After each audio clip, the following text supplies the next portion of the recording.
Thanks for the opportunity to talk about my journey.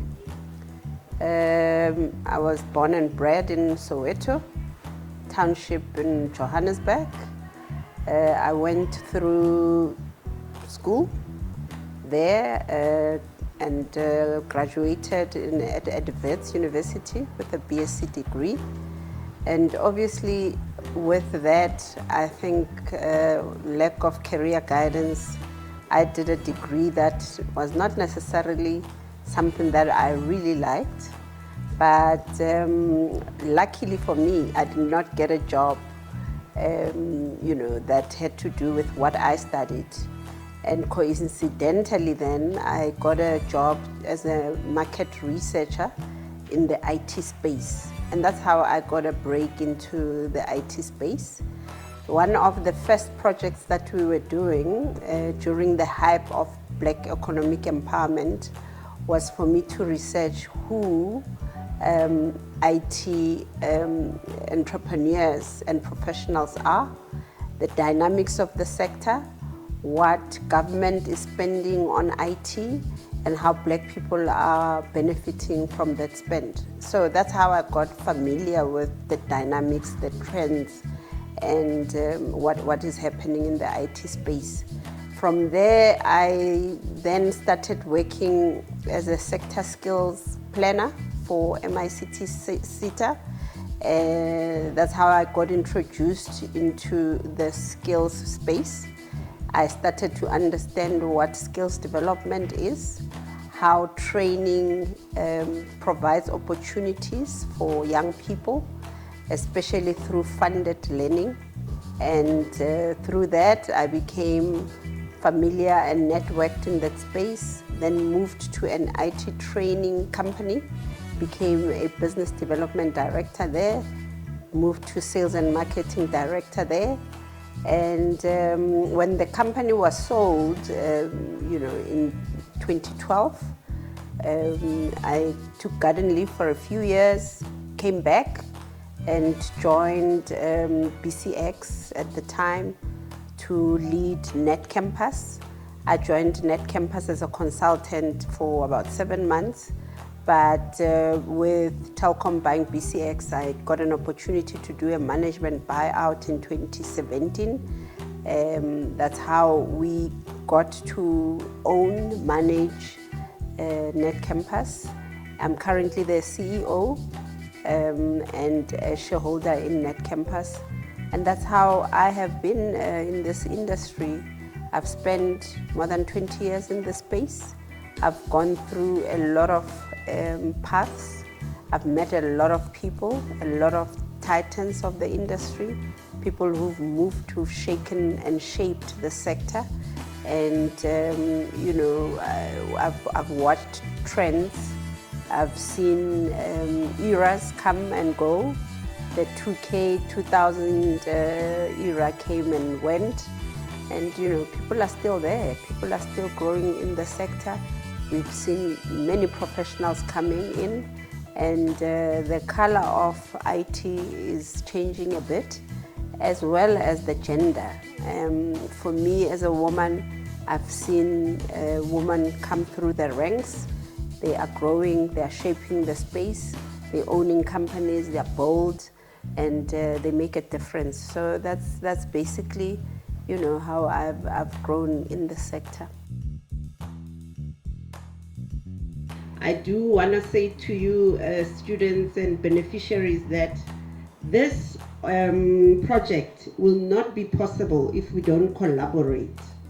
There's a lot of people that are behind you that are making sure that this program is going to be a success. We've got our employers, and I'm going to acknowledge them. We've got our vendor partners that empower what we do, and who make sure that we've got the technical capability that we pass on to you for you to get your jobs. We've got industry association that are here. They basically make sure that our interests as employers are taken care of, but also for employees, they are taken care of. But last and not least are my funders. Yo, why would I leave you out? Yo. After that boxing ring match and beating you up very nicely, I have to be gentle with you.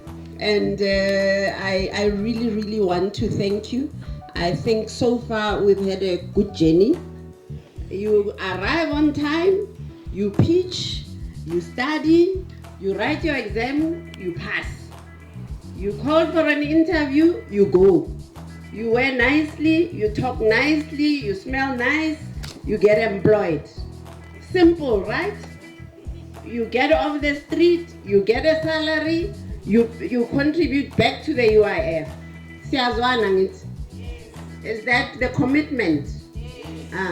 That's how South Africa works.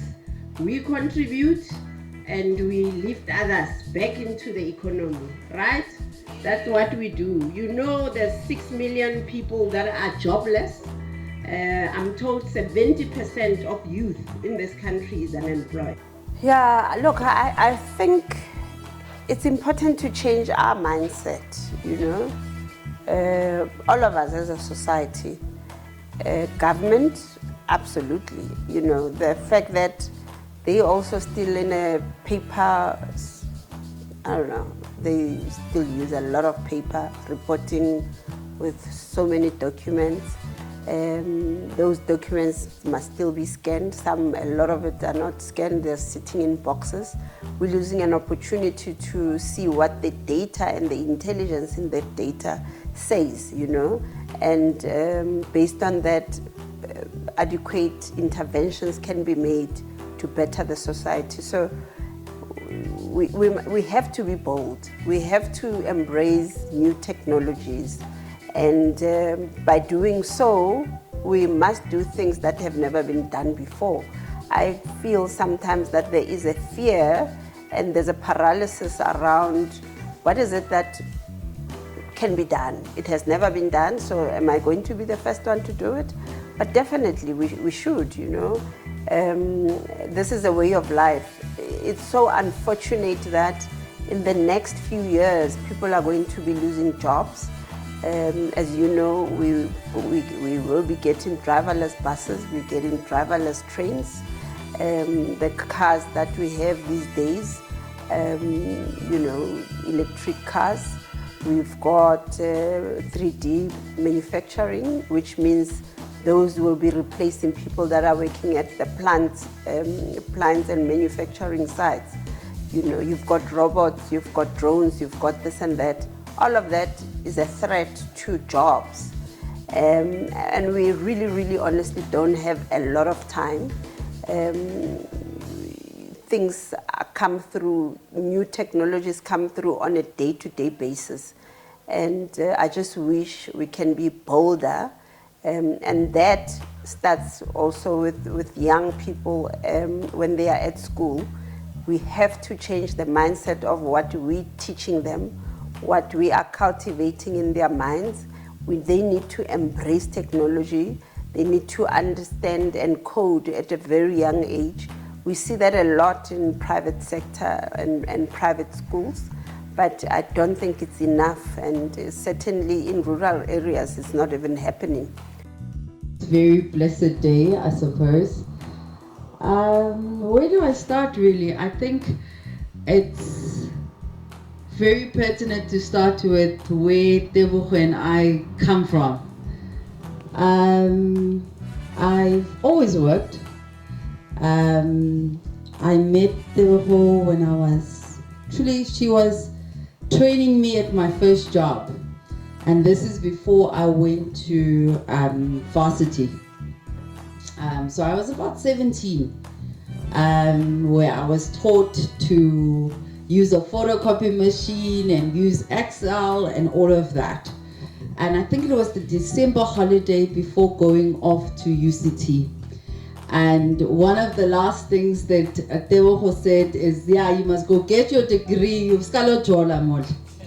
And needless to say, yes, you know, we've gone on, we've experienced the various challenges coming from a township school, going to a place like Cape Town, UCT, having to learn to program. I think honestly we're a generation that have gone on to overcome, and this is way back before Y2K, in the 1999. With that said and done, I think just in terms of Tebogo's journey with Netcampus, and from way back then as a female, and what she's done throughout her career, it's really something to be celebrated. And the fact that, this partnership with the Department of Labor, we're finding each other between government, private sector, based on the problems that we're facing with. It's really shocking that I'm from the south of Joburg, in Ennerdale. It's really heartbreaking and shocking to see that if I was to drive out now, it's gonna look like a Saturday when I grew up, because there's so many people around. When I was growing up, during the day you would not see adults. It would just be, in fact this time you would not see anybody, because kids are at school and adults are at work. And it was a system whereby kids come back from school and adults come back later. But to now see that, in our townships, it's looking like a Saturday when I was growing up. It's really heartwarming that we are doing the things that we're doing. Department of Labor is collaborating with Netcampus in terms of this. And in terms of all the other work that I do within the ICT space, I sat down with a couple of mayors, and they said in the rural areas, I don't know what the reach in terms of this program is, in some rural areas in local municipalities, the only economic activity is on the day of SASSA. So yes, we can all live our lives in the suburbs and stuff, but it's a huge problem when there's no economic activity, because that's when people will really have uprisings left, right and center. So as BITF, as women in ICT, first it's to give the girl child hope, all of you hope that through the start of this program, this is a start. You can definitely be the next Tebogo, the next Maryland, and we are still growing. We still have aspirations.